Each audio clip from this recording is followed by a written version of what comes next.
অমর শিল্পী তুমি প্রিয় সাইদি, তোমাকে জানাই সালাম। অমর শিল্পী তুমি প্রিয় সাইদি, সাইদিকে দাঁড়িয়ে সালাম দেওয়া এখন এটা তোমাদের কাছে বেদাত মনে হয় না, এখন এটা তোমাদের কাছে বড় আমলের বিষয় মনে হয়, শ্রদ্ধার বিষয় মনে হয়। আমি ওই সমস্ত জামাতি বড় বড় আলেমদেরকে বলতে চাই যে তোমরা যখন এখন যে তোমরা প্রিয় সাইদি বলে, ওমর সাইদি বলে জানাই সালাম দিতেছো, তোমরা যে দাঁড়িয়ে ক্যাম করতেছো, তাকে সালাম দিতেছো, তোমরা বুঝাইতে চাচ্ছ যে সাইদি মরে নাই, সাইদি জীবিত আছে, তাকে আমরা সম্মানের সাথে সালাম দিতেছি। ঠিক সেম কাজটাই তো আমরা করতেছি আমাদের নবীজির বেলায়। আমরা আমার রসুল পাক সাল্লাল্লাহু আলাইহি ওয়াসাল্লামকে ইয়া নবী সালাম আলাইকা বলে আমার রসুলকে আমরা সালাতু সালাম দিয়ে থাকি, মিলাদ শরীফের মধ্যে ক্যাম করে থাকি। তখন তোমরা আমাদেরকে বেদাতি বলে ফতোয়া দাও। হাইরে ভাই, বেদাতি বলে আমাদেরকে তখন ফতোয়া দাও। তোমরা করো না, এটা তোমাদের ব্যক্তিগত বিষয়, আমরা করি এটা আমাদের ব্যক্তিগত বিষয়, আমরা করব এটা আমাদের ইচ্ছা, এটা আমাদের প্রেম, কিন্তু তোমরা করবা এটা তোমাদের প্রেম। কিন্তু বিষয়টা হচ্ছে বসে সালাম দাও, দাঁড়িয়ে সালাম দাও, নবীজিকে যেভাবেই সালাম দাও, এটা তোমাদের ইচ্ছা। কিন্তু আমরা যখন দাঁড়িয়ে সালাম দেই তখনই তোমরা বেদাত লাগাও, তখনই তোমরা বেদাত লাগাও, আমাদেরকে বেদাতি বলে গালি দাও।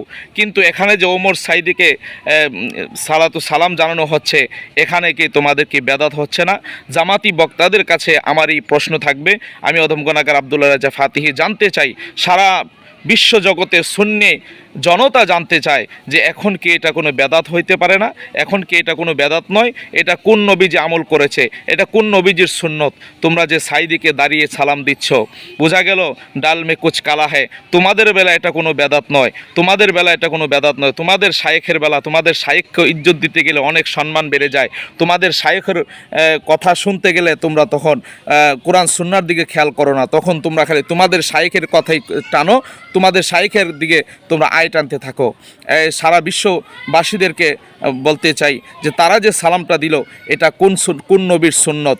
এবং যারা এখানে অনেক বড় বড় আলেম আছে, তারেক মনোয়ার সাহেব আছে, এখানে আবদুল্লাহ আল আমিন হুজুর আছে, এমনভাবে অনেক বড় বড় বক্তা কিন্তু দাঁড়িয়ে নবীজি এই সাইদিকে সালাম দিচ্ছে। তাদের কাছে আমাদের একটা প্রশ্ন, আমার রসুল পাক সাল্লাল্লাহু আলাইহি ওয়াসাল্লাম হইল রহমাতুল্লিল আলামিন নবী, ওয়ামা আরসালনাকা ইল্লা রহমাতাল লিল আলামিন। ওই রসুলের বেলা যখন আমরা সুন্নিরা যখন সালাম দেই, তখন তারা ওয়াজের মাঠে ময়দানে হাসি তামাশা করে আমাদেরকে বেদাতি বলে বলে গালি দেয়। এখন যে তারা সাইদিকে সালাম দিচ্ছে, এটা কোন সুন্নত? তারপর আল্লাহ রব্বুল আলামিন বলেছেন আমার রসুলের ক্ষেত্রে তোমরা বেশি বেশি আমার রসুলকে দুরুদ সালাম, আমার রসুলকে সালাম পেশ করো। আল্লাহ রব্বুল আলামিন বলেন ইন্নাল্লাহা ওয়া মালাইকাতাহু ইউসাল্লুনা আলান নবী ইয়া আইয়ুহাল্লাযিনা আমানু সাল্লু আলাইহি ওয়া সাল্লিমু তাসলিমা। আল্লাহ বলেন আমি নিশ্চয়ই ফেরেশতাদেরকে নিয়ে আমি আল্লাহ দুরূদ শরীফ পড়ি এবং তোমরাও আমার রসুলকে সালাতু সালাম দাও সম্মানের সহিত, সম্মানের মতো সম্মান করে, ওয়াসাল্লিমু তাসলিমা ইজ্জতের সহিত রসুলকে সালাম দাও। আল্লাহ রব্বুল আলামিন নিজে ফেরেশতাদেরকে নিয়ে রসুল পাকের উপর সালাম পড়ে, দুরূদ সালাম পেশ করে।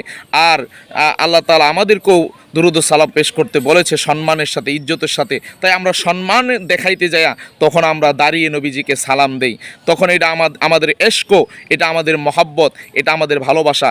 তখনই আমাদেরকে এই সমস্ত আলেম যারা সাইদিকে ওমর সাইদি জানায় সালাম বলে, যারা ক্যাম করে করে সাইদিকে সালাম দিতেছে, তারাই বেদাতের ফতোয়া এড করে আমাদেরকে বেদাতি বলে গালি দেয়। জাতির কাছে প্রশ্ন রইল এটা কোন সুন্নত? এবং যারা ওনার পক্ষে রয়েছ, যারা কওমি ওয়াহাবিদের পক্ষে যারা রয়েছে, যারা ভিডিওটি দেখবেন, তাদের কাছে প্রশ্ন রইল আপনাদের আকাবাররা যে বড় বড় ওলামায়ে কেরাম যারা সাইদিকে সালাম দিচ্ছে, এটা কোন সুন্নত? এটা কি বেদাত হয় না? এটা কি বেদাত হয় না? সাইদি তো একটা সাধারণ মানুষ, আর আমার রসুল পাক সাল্লাল্লাহু আলাইহি সাল্লামের সম্মান কত বেশি। আমার রসুল তিনি হচ্ছে রহমাতুল্লিল আলামিন নবী, যিনি হচ্ছে আমার রসুলের কুল কায়নাতের নবী।